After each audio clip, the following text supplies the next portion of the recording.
should I have Welcome to MediaPath. I'm Fritz Coleman. And I am Louise Palanker. You know, here at MediaPath, we know you are way too busy in your daily lives to keep your eyes open for unidentified content that may drift into your airspace. Well, we're ever vigilant, and if something shows up on our radar that we can safely retrieve over an unpopulated area, we will bring it to your attention. We've got some great entertainment options for you today, and then we're going to get to some real fun. Our guest, I've been looking forward to talking to for such a long time. He's been a friend for many years. He's an actor and a director. You know him from 110 episodes of Three's Company, where he played the neighbor and best friend of John Ritter's character. He was Larry Dallas. He's done many other TV shows, and most recently was seen on Broadway in Waitress. He's Richard Kline, and he directed two of my one-man shows, It's Me, Dad, and The Reception. He was the key to their success, mainly because he's one of the funniest people on the planet. Richard will be here shortly. Wheezy, before you get into your pick, I want to read some reviews. Right. And these were unsolicited reviews. They weren't paid for. Did you write these? Your mom? No, I did not. Your mom. All right, here's one from Packcast called What a Great Podcast. I grew up watching Fritz Coleman on TV, so it's really cool to know that he has a podcast now. Fritz and Louise are great hosts, and they've interviewed some really awesome guests. It's one of my new favorite pods. Thank you, Packcast. Now, here's one, Metallics. I love the fact that we're resonating with anybody with metal in their name. Mm-hmm. This is called Smart. I love this podcast. It's smart and fun, and the guests are fantastic. I really appreciate how much research the guests go into with the hosts go into with each guest. There is great chemistry between the hosts. I look forward to each show. God bless you and everything you stand for. Please give us a good review on Apple Podcasts. We take a 5-star review. Any shameless pandering is fine. Right. And we'll be happy to give your weird screen name a shout out. What do you have, Wade? So, yes, what I have is I watched and I adored the Dionne Warwick documentary, Don't Make Me Over, recommended by our producer, Dina Friedman. The word icon was written to describe luminaries such as Dionne Warwick. When my sisters asked me if I enjoyed the movie, I said, "Are you kidding? The two things I want most in the world are a pony and a documentary about Dionne Warwick." As a kid, I took her existence for granted. We had these brilliant Bacharach David songs that are as intricate as they are melodic, and they are sensationally performed by this great lady, Dionne Warwick. They are woven into our childhoods. And I know that white people are told now not to say that race isn't a factor, but when you are a privileged white kid growing up in a white suburban bubble, listening to your favorite music, race is not a factor. It becomes a factor when you better understand people's lived experiences. This film breaks it all down and offers you the lived experience of Dionne Warwick, who is, quite frankly, a badass. She knew what she could do. She took on any obstacle, stepped over it, around it, under it, or through it, and she shined her light. Dionne Warwick is not just a woman who sings her truth. She speaks it and she behaves it. Her groundbreaking work in AIDS activism pulled the word AIDS out of the mouth of President Reagan for the first time and brought us the sensational song, That's What Friends Are For, with all proceeds going to the fight against AIDS. There are many cherishable moments in this film, and among them are the story of Dionne's hip-hop lyrics intervention, which she convened at her Beverly Hills mansion on an early 90s morning to discuss the misogynistic language in their lyrics. The rappers arrived promptly at 7. She sat them down and dared them to call her a this or a that. They wouldn't do it. She said, "Someday you may have wives, you may have daughters, and you will need to explain yourselves to them." Snoop Dogg reports in the film, "We took the lessons and we learned." Dionne is now holding court on Twitter. In 2020, she tweeted, "Hi, Chance the Rapper. If you are very obviously a rapper, why did you put it in your stage name? I cannot stop thinking about this." And the world was there for that content, with 12.5 thousand retweets, 6,000 quote tweets, and 148,000 likes, including a response from Chance the Rapper, who wrote, "Sorry, I'm still freaking out that you know who I am." This is amazing.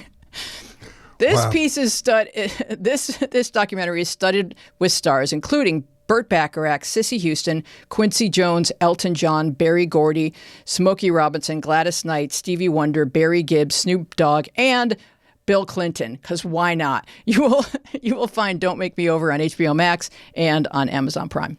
Fritz, did you watch this? I did. I saw it when it was on CNN, and I loved it. And you were right. She is a badass and had to be for a woman to survive in the racist 50s, 60s, and 70s when they couldn't stay in the hotels where they performed. And it was awesome. And what is her relationship to Whitney Houston now? She's an aunt or something, right? They're cousins. Oh. But they're cousins. They're kind of like those generational cousins where you're the age of an auntie, but you're still like first cousins. And I'm sure that this was a very dramatic week for her because of the death of Burt Bacharach, because he was the guy that pulled her into clubs to sing their songs really early. So what a talent. Good documentary. Absolutely. All right, I want to talk about Women Talking. So far, this is only in theaters. The screenplay is written and directed by Sarah Polley. It's from a novel by Miriam Towes. It's based on a true story, and that's the key to really getting behind this thing. Miriam Towes was part of a Mennonite sect in Canada that eventually migrated to Mexico after a series of horrifying events. The novel sets up a fictitious religious cult, loosely based on the Mennonites, that set up their compound in Bolivia. Women in this sect, over a period of years, were drugged and raped by the men in the sect. And the reaction to these stories was very similar to the reaction the young ladies got in the story, The Crucible. If you remember, it was all ghosts, it was demons, it was God's punishment for their sins, it was the wild female imagination, it was anything but the truth. The whole movie is mostly dialogue, and it's a group of women who meet periodically in a barn and plot how they're going to resolve what happened to them. It remained a dark secret, and the men responsible were never held accountable. Their discussions seem very current and familiar. It's about female empowerment. It's about bringing down a patriarchy. What do you do when men hold all the power? It's dialogue heavy, and it seems like a Me Too roundtable discussion. And the solution they come up with is just to leave. They know the men will never be taken to task. There will never be any real justice. So they just decided it was time to pack up, gather their small children, and go somewhere to create their own safe living situation. Chock full of huge acting talent. Rooney Mara, Claire Foy, who was the first Queen Elizabeth in the Crown, Frances McDormand, and Judith Ivey. Beautifully written, and again, it's a true story. I think ladies will be very moved by this thing. It's pretty good. Yeah, I'm looking forward to that coming to the streaming. Fritz, you like to venture out to the movie theaters, but I may wait for that to stream. Yeah, I don't blame you. I mean, you know, we went into the theater, and we were one of 6 people, and you're very empowered when you're only 6 people in a movie. Yeah, theater. you can speak to the projectionist. Just like, hey, could you run that back? I just want to watch that scene. Turn up the bass. All right, I'm so happy to have Richard here. He's an actor, a TV, film, stage, including Broadway. He played Larry Dallas on Three's Company for 110 episodes. He played Richie on It's a Living. He played Jeff Bisnick in Noah Knows Best, guested on many game shows, most recently played in the touring company of Wicked, and both the touring company and ultimately the Broadway run of Waitress. The least lucrative moment in his career was directing my first 2 one-man shows. The best decision I ever made, the very talented friend Richard Kline. Richie! Coming to us from Jersey. Prince and Wheezy. You look fantastic, my friend. You look healthy and happy. And... Where's Bev? Can we see Bev? Well, I don't know where she is. All right, at the end, let her make a cameo at the end. No, I thank you for saying that I look okay. Next year, I have a landmark birthday. I'm going to be 80. No. Jesus, Rich. Richie, you're That's so the end of this podcast. You're forever. No, you're you look forever unbelievable. youthful. You look so healthy. And last week we had Paul Dooley. He's 94, so you've got a ways to go. Wow, Paul Dooley. Yeah. Did you ever work with him? Best. He's a wonderful guy. No, I know he's a great guy. I'm a huge fan of his talent. Mm-hmm. When I started doing commercials in New York in the 70s, I would always see him there, as part of the competition.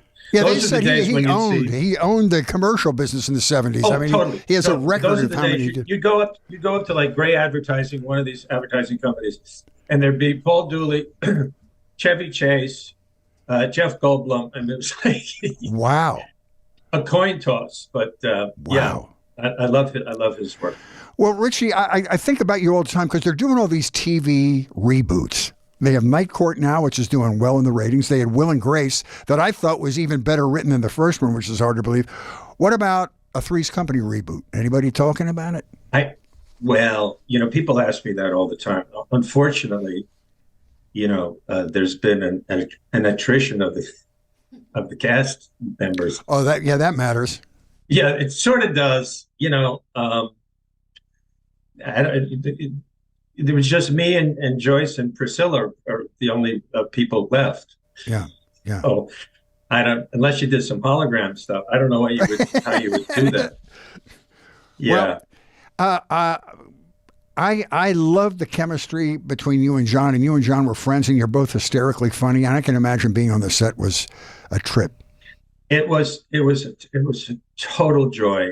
John set the tone for what was happening at every rehearsal, and he was outrageous, and I sort of basked in that outrageousness. And we would do dueling Jerry Lewis's. I mean, we just it was just astounding. There were camera rehearsal, not usually, but practically every appearance of mine was bing bong, and he opens the door. Oh, Larry! So he would do shtick in the rehearsal. So I go bing bong. He'd open the door, and his pants would be under his ankle, by his ankle. You know what I mean? Things like that, or he'd be eating a banana, which wasn't in the script. So, but we just had the greatest time, and the greatest tribute to our show, I think, is that I would run into former guest stars on the show, and they said, "We had such a great time on your set. You guys are so welcoming," and that's good to hear. Mm-hmm. That there was no tension or any kind of ego trips on the set. It was great chemistry. Well, legend has it you were booked to do a guest spot, and they loved the chemistry between you and John, and they were like, "This guy's in the show." That's exactly right, Weezy. Yeah. My first appearance there, we were waiting to go on or whatever for another camera shoot, and Norman Fell came up to me and said, "They love you. You're going to be back." That's my Norman Fell. Very good. Nobody does a Norman Fell, which maybe 4 or 5 people in the world would understand. But so and then they liked what happened between me and John, and I got a 5-year contract after that, which was turned into 7. And you did the Ropers too. So how was that? Was that fun working with him? Yeah. Oh, that was great. That was great fun. Norman Fell, Audra Lindley. These are amazing actors, and to be able to because that was my second year in Hollywood. I'm coming from New York, from the New York theater, And to be working with those people was terrific. You brought up Nightport. John Larroquette had a guest spot. How about that? On Three's Company. Played a policeman on Three's Company. I also did. Oh, you mentioned It's a Living. That was also a fun set too. Would you like to play some Three's Company trivia? Hot damn! Come on, Richie. Come on, Richie. I think you'll do pretty well. How much was the rent on Three's Company? My heritage, I should know that answer. I don't know, Weezy. I'm 0 for 1. It was $300, and they lived in Santa Monica, so rent control, I guess, works. Wow. Okay, who is the toddler who approaches Joyce DeWitt as she is feeding a goat in the opening credits? Oh, that's Jason Ritter. Absolutely, that is Jason Ritter. Who is the brunette who causes John Ritter to fall off his bike?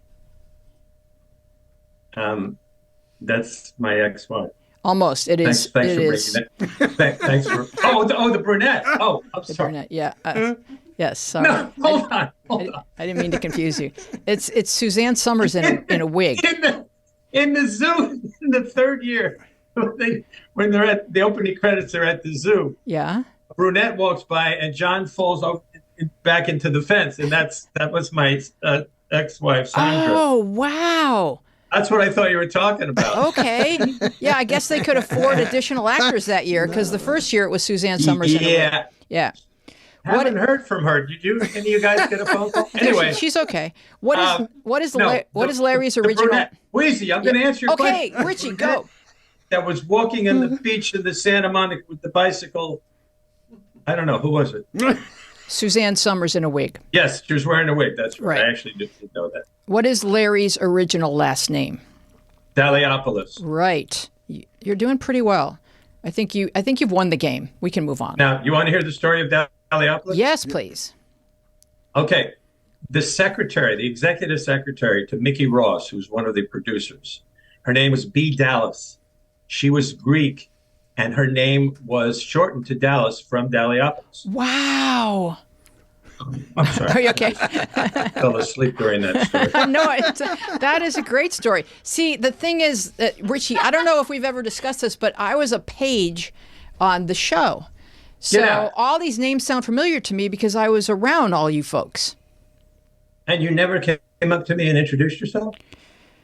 I mean, I think that I had gotten, when you guys came over, this is my memory of it, when you guys came over to Metro Media Square, I had gotten promoted. I was working on PM Magazine, and for lunch, I would come and sit with my friend Pam Ellis, who sat outside John Ritter's door guarding, I'm not sure what. And we would chat. And then one day, Pam said to me, John has asked you not to be here.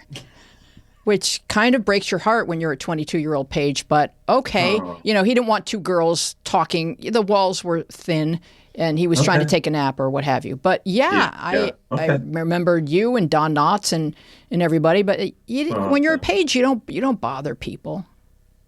Okay, all right. How was Don Knotts, Richie? We talked to Paul about him because he grew up in a similar area, and they had similar backgrounds and went to West Virginia University. How was he? Don is from Morgantown, West Virginia. Don and I bonded because we were the third and fourth, or the fourth and fifth banana, whatever you want to call it. By the way, every time a comedian dies in Hollywood, I go up one banana. Okay, I'm sorry. So sorry. That's an old joke. No, but Don and I bonded because we'd sit on the sidelines and watch John and the girls work out. And actually, Don and I went to Vegas for one trip, and the rest is not for publication.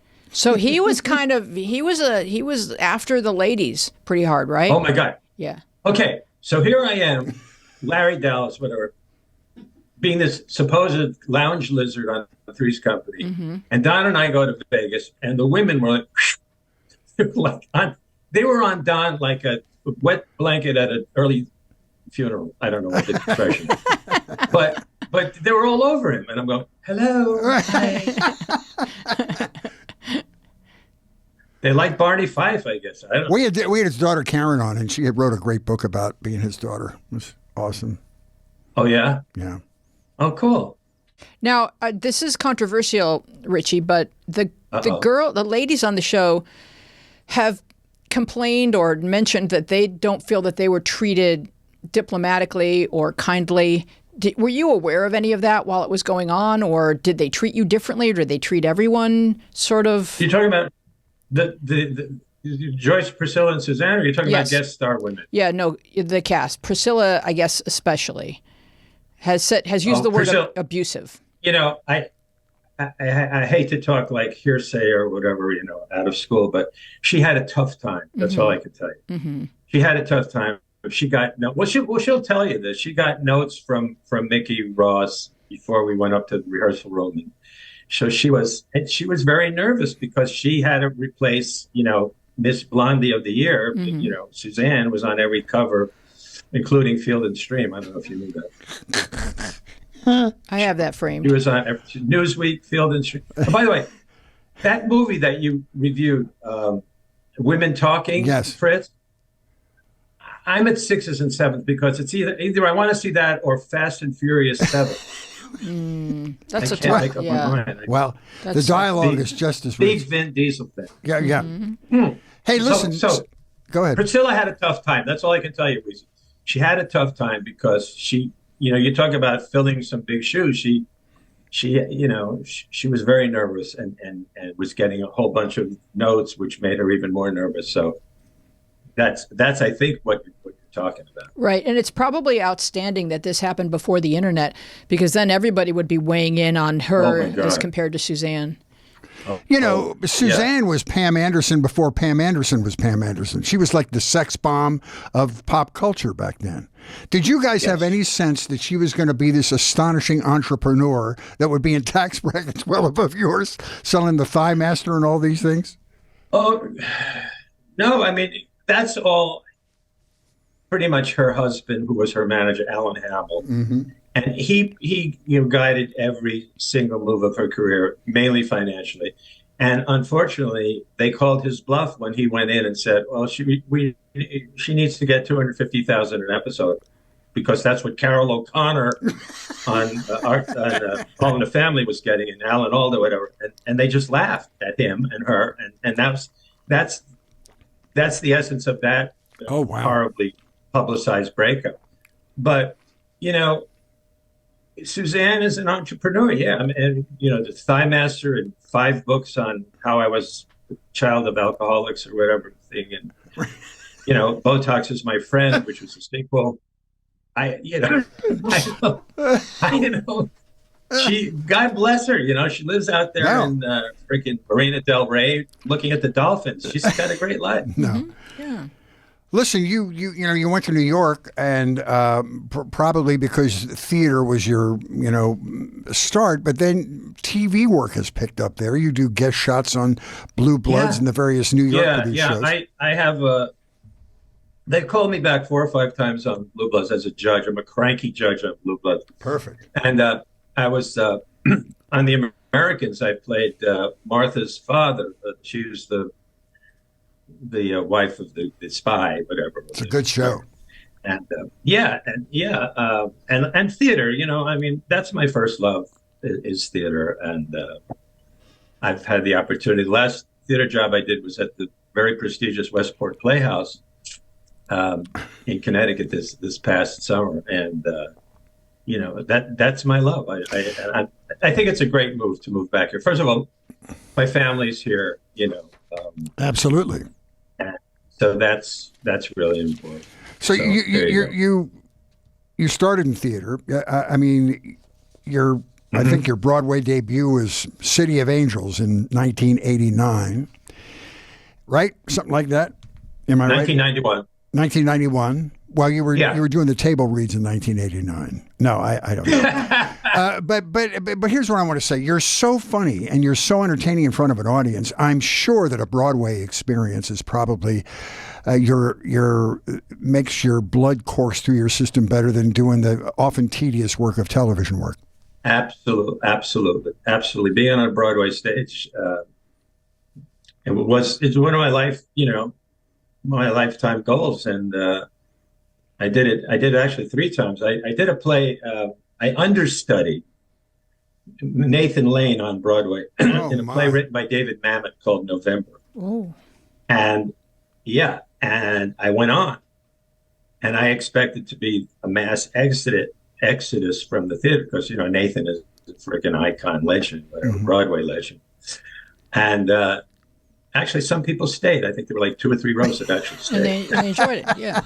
I don't think so. No, but there's nothing like it. There's really nothing like it. And I'm blessed to have been able to have that experience. I really am. Well, I'd like to interview the two of you for a moment. How did you? I probably knew the answer to this at one point, but how did you find each other to work together? Was it part of your acting teaching that you wound up? Okay. We have to thank Jerry's Deli on Ventura Boulevard. Yeah.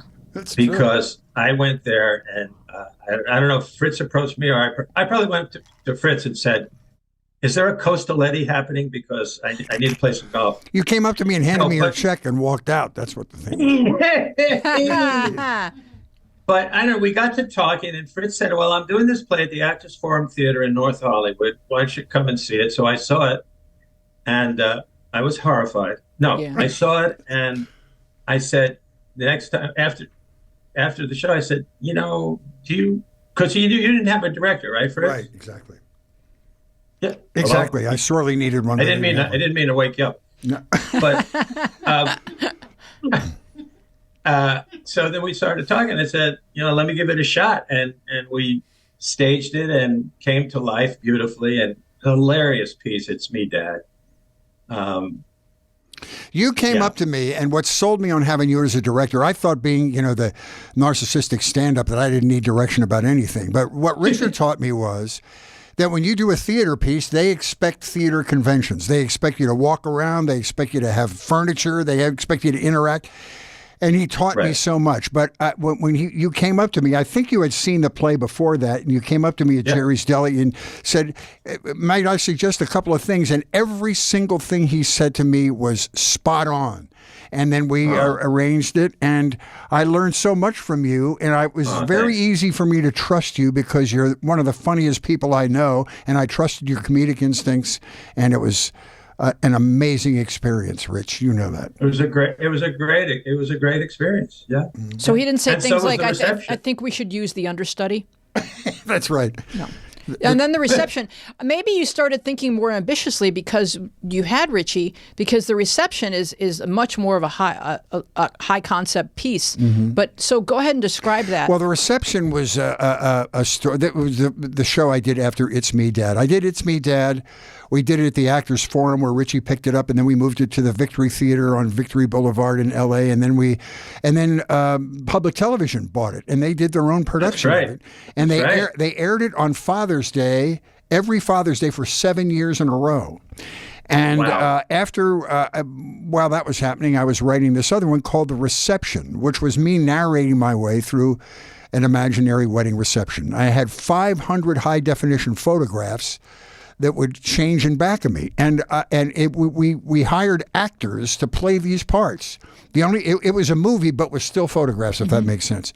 And it sorely needed a director, and Richie came on and directed that one. We had some pretty good success with that. I traveled all over Southern California. Yeah, and in the booth, and you were a producer of that show. I was a producer in the booth with Bev, his wife, Richie's wife, night in and night out. I did sound and she did lights, and we were a power team. I know it. Yeah, you had a big reputation in town. That's right. And one of the reasons that I felt comfortable directing you in a one-man show is because I had done a one-man show for quite a while, off and on, called Boychik.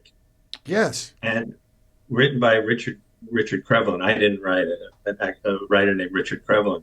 And it went to New York. We did it off Broadway. We did it, of course, in L.A. That's where it started. And various venues, including Canada. And I have a story. Do we have time? I have a story about. We have lots of time. Yeah, it's a whole podcast. Okay. Yeah. Okay, so Richard Krevlin had he's from Yale, and he had a roommate from Yale who lived in Oklahoma, in Enid, Oklahoma. And so they booked us into this church in Enid, Oklahoma to do Boychik, which is about an Orthodox Jew and his son, whatever, are at odds with loggerheads. So we go into the church at 5 o'clock for a 7 o'clock show for lights or whatever.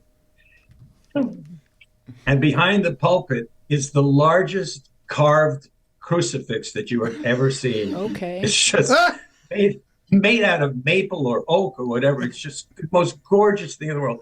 And here's this play, Boychik, about a guy talking about my father. We went to synagogue.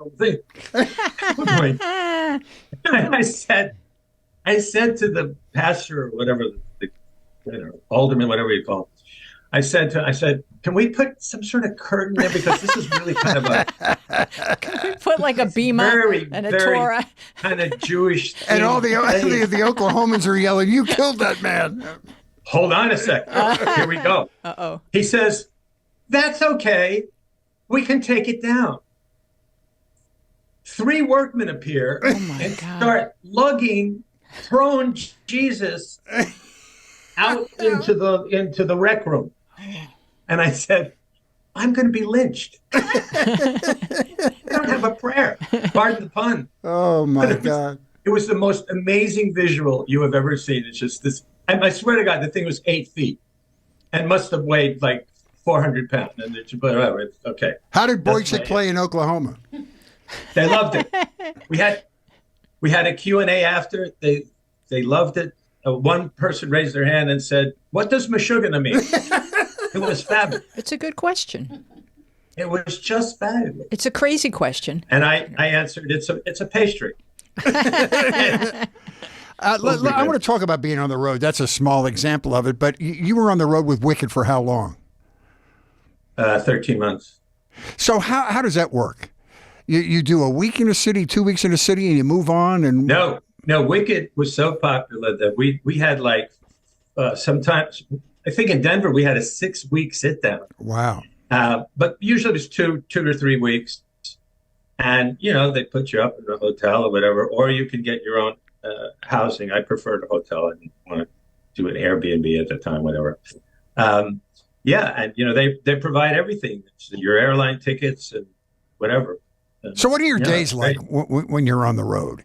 You're beyond rehearsing. A lot of gyms and a lot of reading, but also seeing the sights. Mm-hmm. I think it was once again, here we are in Oklahoma. It's Oklahoma City. I went to the Woody Guthrie Museum. Mm-hmm. Oh, that's cool. Was spectacular. Yeah, that's cool. Yeah. And I go to museums. I mean, Houston has one of the greatest museums. Atlanta has a museum called the High Museum, which is astounding. That's what I did. Do you guys have groupies that come to more than one performance, or that you get to? Oh, God, yeah. Yeah. Oh, Wicked is like, we had little girls dressed up as Glinda. There was a group of middle-aged women in black dresses with black Wicked Witch of the West hats. Yeah, it was a phenomenon, and sold out. Mm-hmm. And they know all the lyrics. Theater, exactly. There's a theater in Atlanta that seats 3,600 people, and they're sold out every night. Wow. And believe me, that is fun to play to when you get packed houses like that. And what are some specific challenges to your role? Because Wicked has kind of like taken the Wizard of Oz and tipped it upside down, so that you understand that no one's all good and no one's all evil. Well, it's one of the easiest jobs you could have. He only has 2 songs. He has like maybe 3 entrances. I don't come on in the first act, 47 minutes into the first act. So it's not quite stealing, but it's it was a great role. But I'll tell you, the role I did in Waitress, playing Joe, the owner of the diner, that actually was my favorite. I loved that show. I loved what it said about women's empowerment, and we had such a talented group of people. And you did an interesting thing with Waitress. You were on the road with it, then you came back and finished on Broadway, right? Yeah. Well, there's a story behind that. The story is that I was supposed to end with the company in Toronto, 3 weeks in Toronto. Maybe it was 4 weeks. It doesn't matter. And Beverly, unfortunately, was diagnosed, and I went to the producer and I said, "Is there any way that I could switch with the other Joe in New York, Larry Marshall?"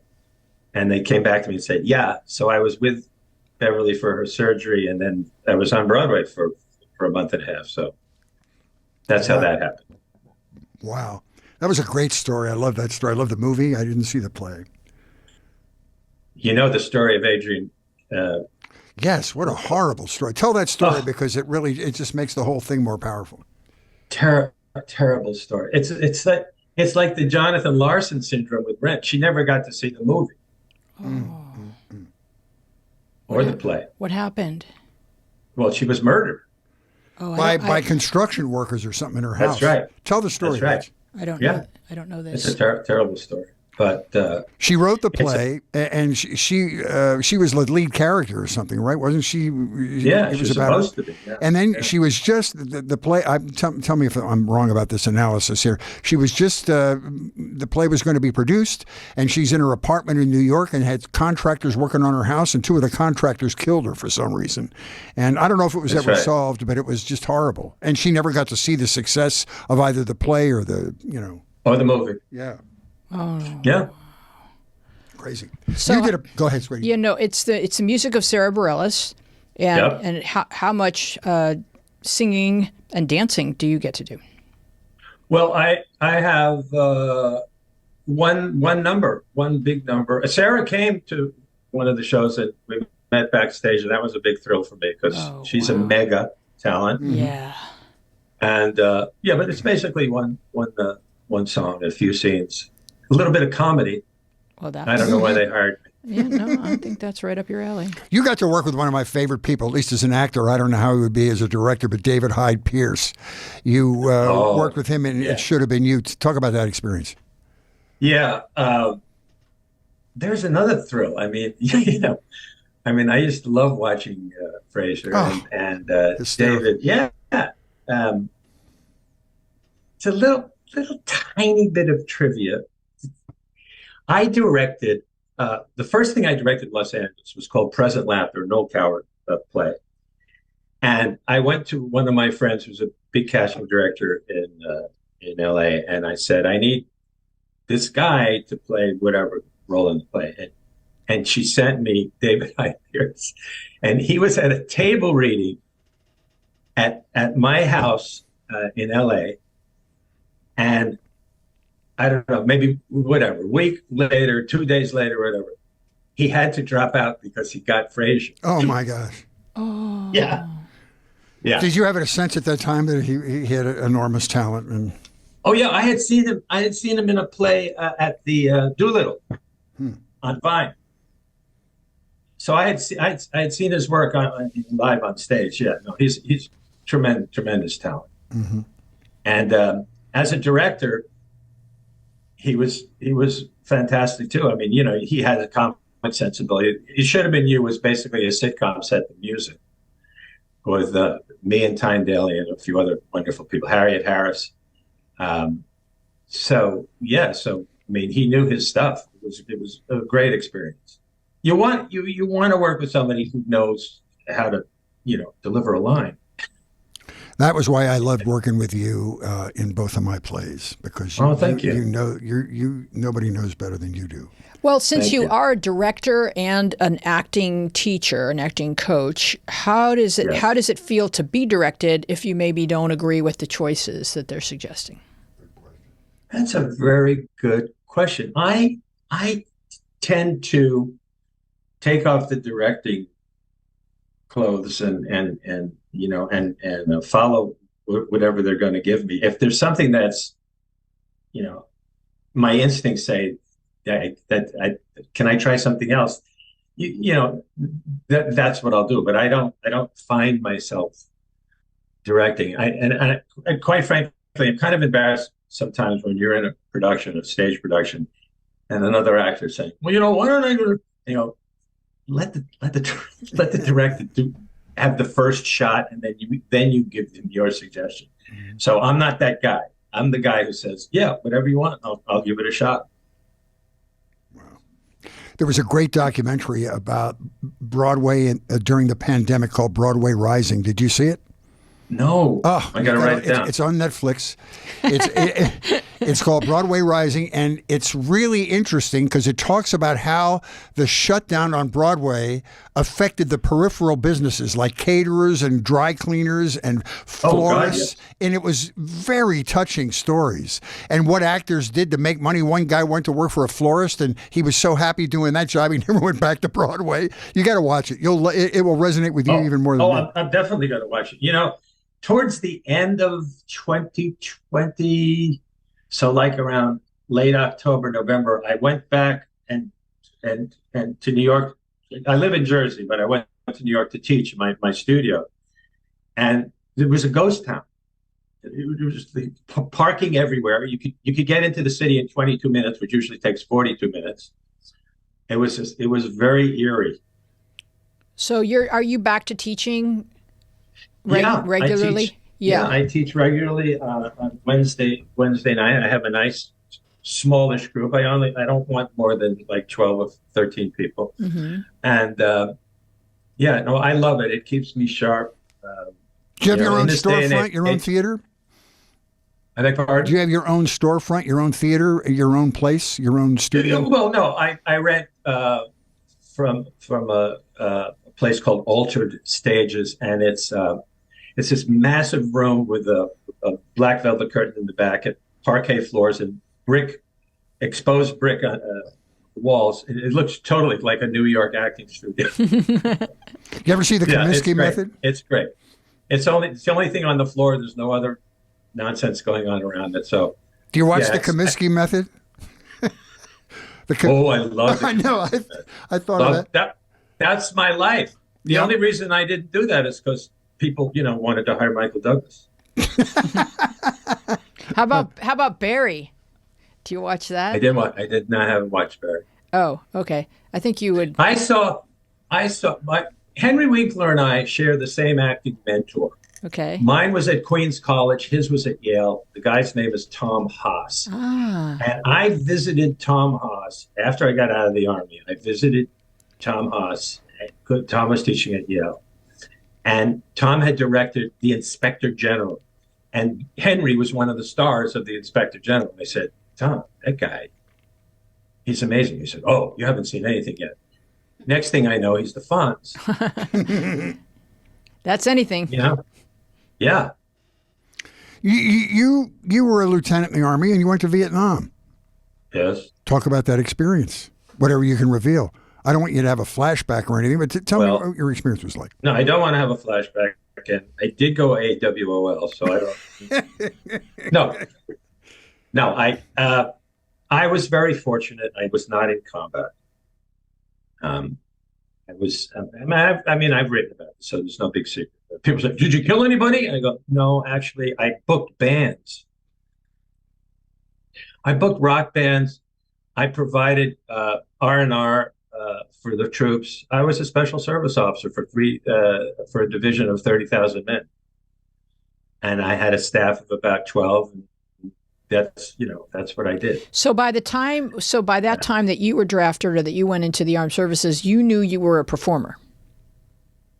I was drafted out of the American Shakespeare Festival. As You Like It. I had a very tiny part in As You Like It, my first equity job. That's how I got my equity card. But I only lasted 2 weeks because I was drafted, and the producers wrote a letter to the powers that be in the Pentagon or whatever, and they said, sorry.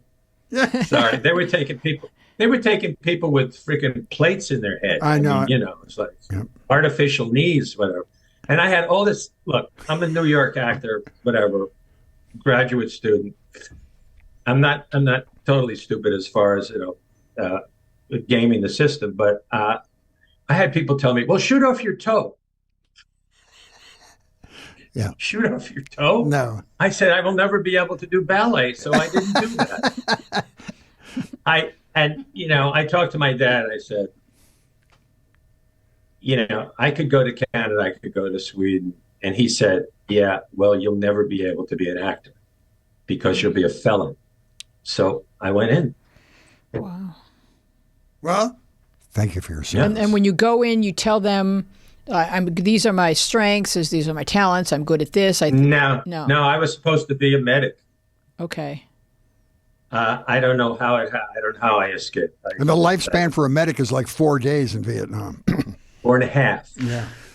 Wow. If you're doing Vietnamese time, it's 4.5 days. No, it's very dangerous. I looked at my personnel record before when I graduated basic training, and it said suggested MOS, which is military occupational specialty, 95 Bravo. 95 Bravo is medic.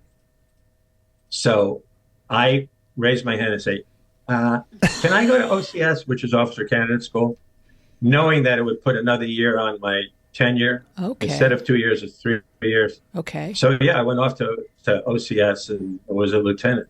Wow. So you went to Queens College, then you went to Northwestern for graduate school. You were halfway through graduate school and you got drafted? What was the time? No. I graduated with my master's degree, went to New York, was a waiter for 2 months, and then got American Shakespeare Festival on an open call.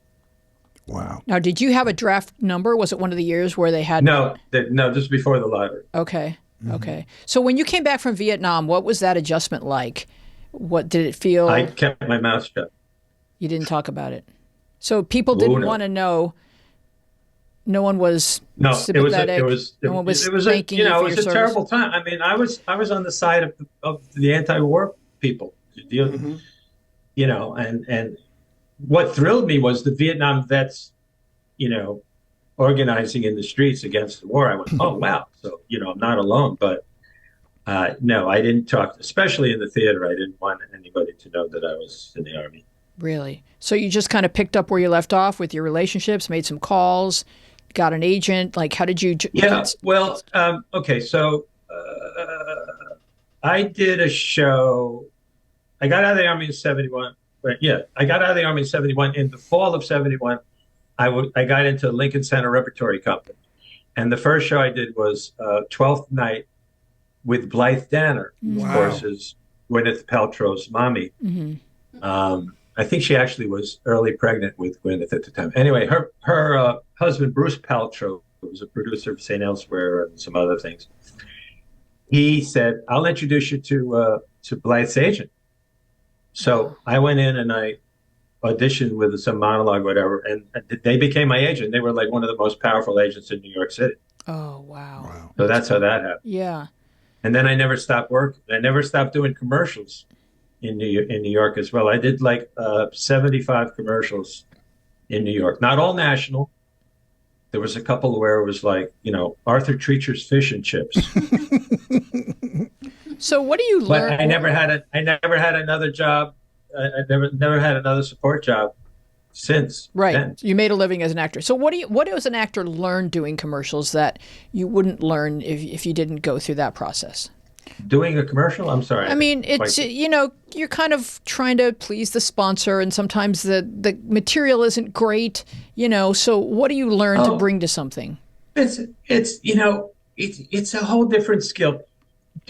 Auditioning for commercials, auditioning for voiceovers is another skill, which I'll be honest with you, I've never been able to crack. I think I've done 2 voiceovers in my life and then I gave up, which is not very zen, but that's what happened. Commercials, it's really tough. I stopped going up for commercials a long time ago because they were no longer gender specific. In other words, you go in to play a judge, there's like ladies and guys do it. It was like the competition was so insane. I went, I don't need this. If they can't make up their mind whether it's a man or woman or trans or whatever it is, so I just elbowed that, and I don't miss it. I don't miss going for commercials. Right. But it takes a skill. There's I teach a comedy workshop separately at this casting factory in New York, and they have casting directors from commercials are teaching the kids how to do that. They have voiceover people, print people, whatever. And so each one is a specified skill. What's your class like? What do you do? Scenes? People get assigned scenes? I do monologues. I do scenes. I do Shakespeare. We've done a lot of Shakespeare recently because I have a pretty extensive background doing Shakespeare. I actually did 2 shows at the Folger Shakespeare Library in Washington, D.C., Henry V and Love's Labour's Lost. So I have an affinity for it. And what I love is the kids who's never done Shakespeare. Oh, Shakespeare. And I said, trust me, you get over the language, you're golden. And so that's part of it. But then I put them on camera, and then I uploaded my computer and I sent it to them through WeTransfer with notes. So they find that extremely valuable. And for the comedy workshop, that's a whole other bag. It's all like, how do you deliver a punchline? How can you be believable, which is very important, and still get the joke across? So, oh my God, that's me. Yeah, that's you. That's you. Master. Is that the Ghost of Christmas Past, or what is that? That's Wicked. Oh, that's Wicked. Okay. I mean, yeah. There it is, right there. Yeah, it's the man behind the curtain. Pay no attention. Oh, there's a class. Yeah. Part of it. Yeah. And how do people get information? It's richardkline.tv. richardkline.tv. Yeah. Now, do you notice that? Yeah, go ahead, Rich. I take beginners, which I find a wonderful challenge, but I also take people who are, they want to prep for an audition or whatever. So I find it a challenge. Do you do one-on-one coaching where someone will call you and say, someone calls you and says, hey. Yeah, I'm doing one. I'm doing one tomorrow, actually. I'm doing one. One of my students is going up to to play Fanny Brice on Broadway, which should be exciting. Yeah, yeah. That's amazing. Now, do you notice that because everything's available now, that young people will come in one day and take a class, and then the next day come in having watched binged a few seasons of Three's Company and see you in a whole different light? What? Wait, I didn't. What's the first part of that question? What? Well, that everything's so available to us, right? So that they may see you as their acting coach one day, and the next day they've watched a few seasons of Three's Company, and they have a different respect for you. Yeah, well, I have an assistant, and she sort of filters out people with inquiries because she doesn't want fans to show up, just like to take selfies. Right. Does that happen? And sometimes, yeah, it certainly happens in a comedy workshop, because they'll take anybody in the comedy workshop, and that's not in my control. That's a separate entity. That's a casting workshop called Actor Connection. I see. Do you think? There's a company. I can't think of the name of the company that will broadcast opera and plays live in movie theaters. There's a company that does that now. Maybe you know the name of it. But do you think? You know what I mean? There's Broadway HD where you can see Broadway plays. Yeah, that's what I wanted to know. Is that becoming a viable platform now, where you pay whatever it is and get to watch it in your home? Yeah, except that, there's tremendous time lag, because I think Broadway HD. Yeah, there it is. Yeah. What do you mean time lag? You mean before they'll make it available? Because you're not going to see plays that were on last year. You're going to see plays from 2, 3, 10 years ago. Right. They don't want to suck the life out of the business. Blues was like 5 years. Mm-hmm. Right. Cats was like before Wheezy was born. Right. But it still gives you access, because a lot of Broadway is so precious that, It's great. No, I think it's great. Yeah.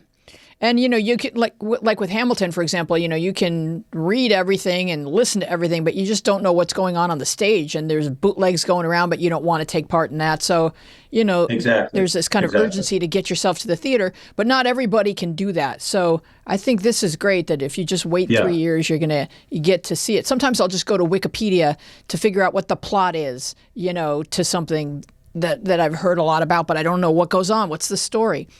Like Book of Mormon, or something like that. Absolutely. So I would definitely sign up for that, Thomas. Thank you for showing it to me. Broadway success for actors and for plays is really hard, Rich. It seems like, Broadway's gotten so expensive that they're very cautious about shows that they launch, and they have to be tested out and off Broadway and off Broadway and all the way up there. And do you see that it's not as experimental as it used to be, where the young playwrights, the Arthur Millers would pop up in there? It's so very rare to see a straight play on Broadway as opposed to a musical. I mean, they just don't do as well.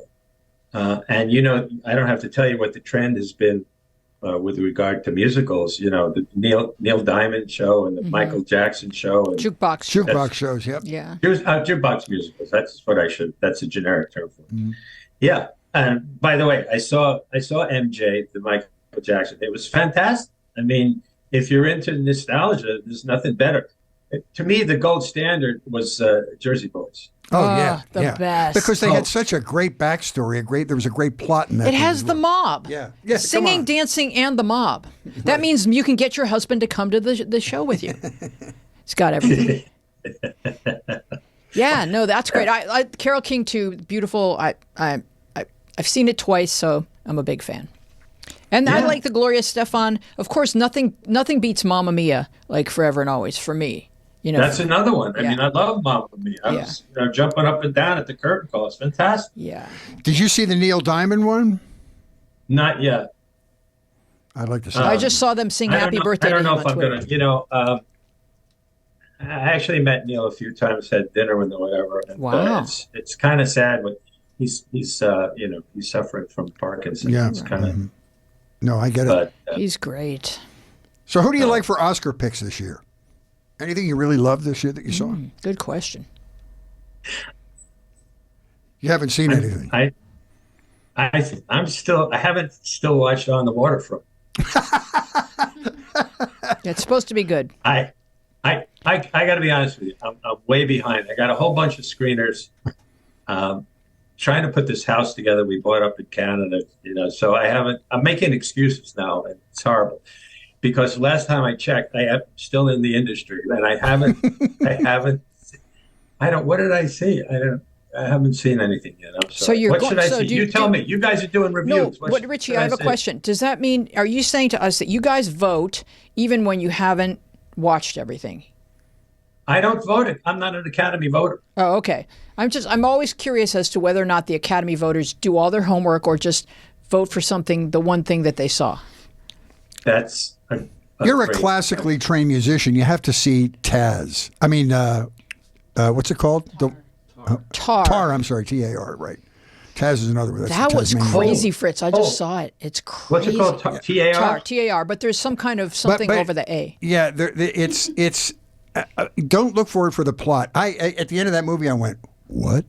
Yeah. But the music and the way they sort of take you behind the scenes in a symphony orchestra and how people audition for parts, and the acting is phenomenal. I'll tell you, Kate Blanchett is phenomenal because she has to speak 3 languages in this show. She speaks German, English, and French, and just sort of interchanges them all in the middle of a monologue. And it's an acting lesson, but the plot is really weird because the plot they were trying to get you to connect to, they didn't give you enough information for. Does that make sense? Yes, it's definitely. Yeah, but I'm going to see it. I love Kate Blanchett. Yeah, no, you'll enjoy it. I'm not sure. Okay. The movie it reminds me kind of like of the triangle of sadness, where you get to the end and you're just wondering, why is this a movie? And it was intensely disturbing, and I sat through all of it just so I would know that I had. But there's some odd choices this year. Like Best Picture seems to be most distressing picture. Mm-hmm. The music in that was worth the watch. What about Everything, Everywhere, All at Once? I watched it for 20 minutes and almost shot myself.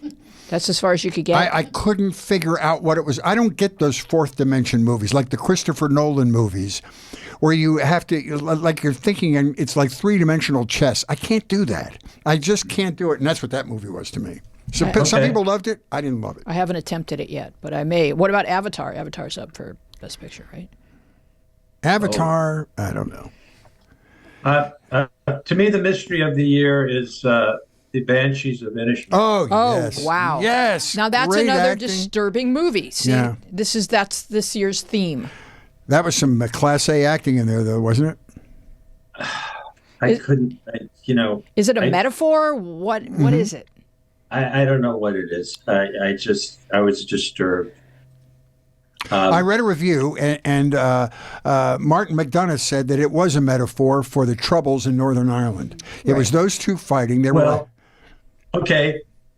I like Kenneth Branagh's movie from beginning to end. Oh, absolutely. About the Troubles. Absolutely. Okay? Absolutely. That was fantastic, yeah. But this thing, I try to last through it because I love both those actors. Right. And then when the guy cuts off his finger, I said, "That's it." I know. No, get me out of it. Yeah, I got it. Right. As soon as he threatens to, I knew that, I know enough about screenwriting to know he's going to, or he wouldn't have made that threat as part of the dialogue. Mm-hmm, and so then once that starts happening, you're just like, do I hang on or just do I watch it like what this? What he was saying was, So what he was saying was, it's not a metaphor for me to cut off my finger. I actually, I'm not being figurative. I'm literally going to cut my finger off. Right. It's like welcome to Act 2 of the Banshees. He could have just cut off his nose to spite his face, but this was more creative than that. Right. Or he could have dated Lorena Bobbitt. Hello. What do you like on Broadway, Rich? Who's talking about what on Broadway that's big? What do I like on Broadway? Well, Call Me Crazy. I like Funny Girl. Yay. How's that girl? She had a tough situation coming into that lead part, right? Yeah, she did. But I saw the understudy with whom I did Waitress. Oh. She played Dawn in Waitress. Effie Artemis. She's fantastic. Don't rain on my parade. That's great, Richie. I don't know what happened. just got. You just burst into song is what happened. Yeah. Well, So I'll tell you, my friend, I've been looking forward to talking to you.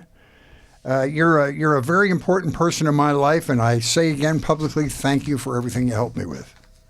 Fritz, I am so glad our paths crossed. Seriously, you're a wonderful human being, super talented, and Weezy, I don't know how you put up. Well, thanks for your support. It helps. You have a spectacular, beautiful, and supportive wife, Beverly, that I love, and you have a very talented daughter, Colby, who went to Northwestern as well. Now, when she went to Northwestern, they named the theater where you worked the Gary Marshall Theater, right? Was it named the Gary Marshall Theater? That's right. When you were there? That's right. Yeah. And you and I, you worked at the Gary Marshall Yes, I did. Theater. Yep. What's it called? The Fort? Not the Fort. The Falcon. Well, then when he died, they changed it. When he died, they changed it. The Falcon was the name of the softball team he started in Brooklyn. It was and then when he gang. died, they changed it to the Gary Marshall Theater. And they went nonprofit. And now they're doing nonprofit shows. I don't know how successful they are. So Kathleen, his daughter, is the lead in that. I don't know what's going on. Well, Fritz, I would love to know, who are we helping help? We're helping a great organization called the Shelter Partnership. Oh, yes. Full disclosure, I'm on the board of this organization, but people need to know about this. Anybody who lives in Southern California would love to know that they could be of help in the homeless crisis. It affects every neighborhood, every walk of life. You can help. I'd love you to Google Shelter Partnership or go to shelterpartnership.org. I've been involved with them for 30 years. They're an organization that was designed to work throughout LA County to help develop housing and resources for the homeless. They operate the S. Mark Taper Forum Resource Bank. It's a huge warehouse where we take in large donations of non-perishable goods and distribute them to over 250 homeless shelters in the Los Angeles area. It's wonderful. We deliver them from our warehouse to their house, depending on their needs. It's a very empowering feeling to know that you're doing a little something to ease the insane homeless crisis in our community. You can learn more about us, or more importantly, maybe make a donation to help us continue our work at shelterpartnership.org. Thank you for your attention. That sounds wonderful. And first of all, you go to Richie's acting class, Richard Kline TV. It's richardklinetv.com. Well, no, it's richardkline.tv. richardkline.tv. Yeah, richardkline.tv. And we'll have all of that link and everything else that you need to know about this program in our show notes. We want to thank you so much for joining us. We would love to continue this conversation with you on Instagram and Twitter, where we are at MediaPath Pod, and on Facebook, where our show page is MediaPath Podcast, and our Facebook group is called MediaPath with Fritz and Wheezy Podcast Community. You can find full video podcast episodes loaded with all kinds of wonderful bonus visual content on our YouTube channel, MediaPath Podcast. You can write to us at mediapathpodcast@gmail.com. And if you enjoyed this show, please give us a nice rating in Apple Podcasts and talk about us favorably, if you wouldn't mind, on social media. You can sign up for our saucy rag of a newsletter at mediapathpodcast.com. We want to thank our wonderful guest and friend, Richard Kline. Our team includes Dina Friedman, John Maddox, Sharon Bellio, Bill Filipiak, Thomas Hubble, Mason Brown, Garrett Arch, and you. Our theme music is by me and John Maddox. I am Louise Palanker, here with Fritz Coleman and Richard Kline. Be well and wise, and we will see you along the media path. Thank you so much, my friend. Thank you. So entertaining. Love you too, brother. Don't Stay hang up. right there, because we're going to stand in front of